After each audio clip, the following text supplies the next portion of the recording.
আসসালামু আলাইকুম, সবাই কেমন আছেন? আজকে আমি আপনাদের জন্য দারুণ মজাদার চিকেন রেসিপি নিয়ে এসেছি। এটি তৈরি করে দেখবেন, অনেক বেশি টেস্টি। আমি প্রায় সময় রান্না করি। আসলে সব সময় একই ধরনের রান্নাটা না বাচ্চাদের বা পরিবারের সবার কাছে একটু একঘেয়েমি হয়ে যায়, তাই একটু ডিফারেন্স করার চেষ্টা করি আমি। তো আশা করছি আপনাদের উপকারে আসবে। চলুন তাহলে দেখা যাক কী কী লাগছে আমার এই বিশেষ ধরনের চিকেন রেসিপিতে।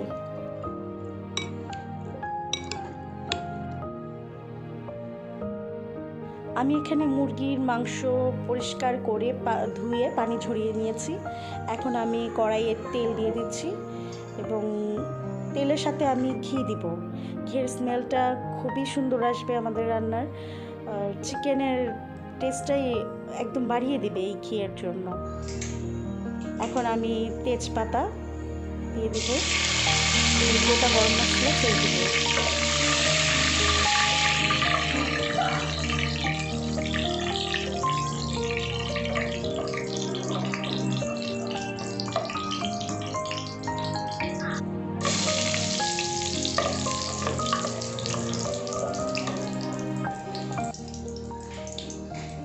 মশলাটাকে হালকা একটু ভেজে নিয়ে এরপর আমি এখানে পেঁয়াজের পেস্ট দিয়ে দেবো।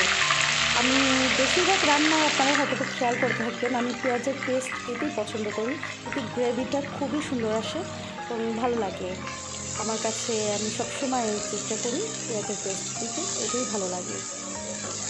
তো পেঁয়াজটার সাথে এখন আমি অ্যাড করে দিব আদা রসুনের পেস্ট। একসাথে দুটোকে ভুনে ফেলবো। মশলাটাকে ভুনাটা সবচেয়ে বেশি জরুরি। মশলা যত বেশি আপনি কষাবেন, রান্নার টেস্ট ততই বেড়ে যাবে।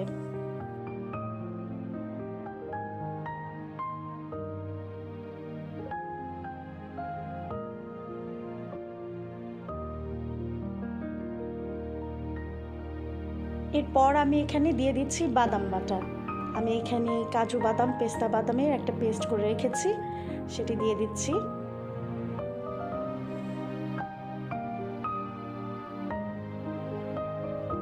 এখন আমি দিয়ে দিব কাঁচামরিচ ফালি করে রেখেছি। যেহেতু আমরা এখানে মরিচের কোনো গুঁড়ো দিচ্ছি না, সুতরাং আমাকে কাঁচামরিচের ঝালটা অ্যাড করতে হবে। আমি সামান্য পানি অ্যাড করেছি মশলাটাকে কষানোর জন্য। এরপরে আমার মাংসগুলো আমি অ্যাড করে দিয়েছি এবং খুব ভালোভাবে মাংস কষাতে হবে। এই পর্যায়ে আমি লবণ দিয়ে দিব, আমার স্বাদ মতন লবণ আমি অ্যাড করব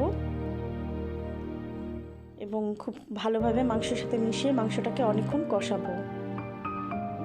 গোলমরিচের গুঁড়ো অ্যাড করছি, এরপর গরম মশলার গুঁড়ো অ্যাড করছি। এটা প্যাকেটে কিনতে পাওয়া যায়, আপনারা চাইলে কিনেও নিতে পারেন, আবার নিজেরা তৈরি করে নিতে পারেন। এখন আমি এখানে আধা কাপ দুধ, পাউডার দুধ গলিয়ে নিয়েছিলাম হালকা কুসুম গরম পানির সাথে, সেটা অ্যাড করলাম। এখন আমি এখানে 1 চামচ চিনি দিয়ে দিচ্ছি। এতে আমার রান্নার স্বাদ আরও বেড়ে যাবে, চিকেনের টেস্টটাই অনেক বেড়ে যাবে।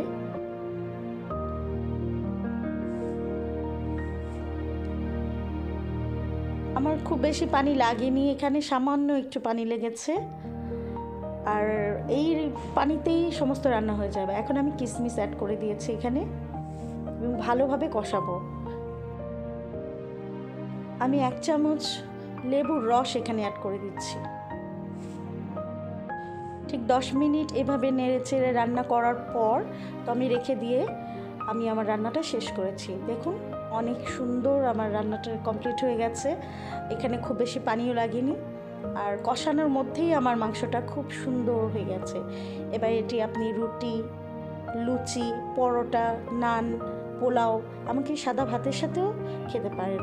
আমার রান্নাটি যদি ভালো লাগে অবশ্যই আমার চ্যানেলটি সাবস্ক্রাইব করবেন। ধন্যবাদ সবাইকে।